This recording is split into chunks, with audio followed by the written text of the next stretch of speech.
Experimenter with the Ultrasabers Aeon version 2 limited edition. I recently received this saber and have tested it a little bit.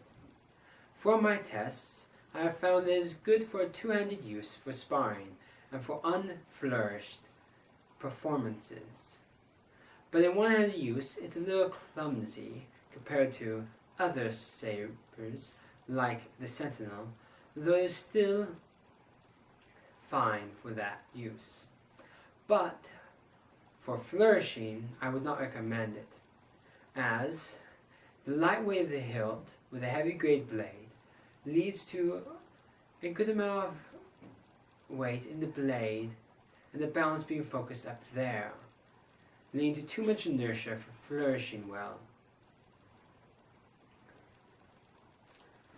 The front choke point, or only choke point, is good for your front hand in two-handed use, or for one hand in single-handed use, though there's nothing but the emitter itself to prevent your fingers from slipping past that onto the blade, which would ruin the look of a performance. The rear section is well sized for gripping your hand around, though if you have large hands, you might find your hand overlapping itself. But it's still a good length to give you nice control and leverage for two-handed use. The saber also looks quite nice, as the aluminum stays quite shiny and is easy to clean up after tarnishing. The gold anodized grooves also look quite nice on it and look better in person than they do in photographs or in video.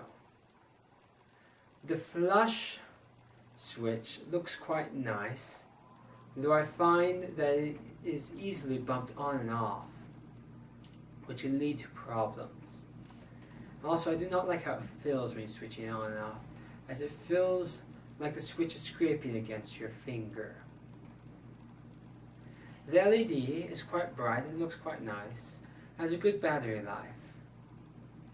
The saber is durable and holds up well in use. It is a good saber for sparring and for a first saber, though if you want to do flourishing, I would not recommend it.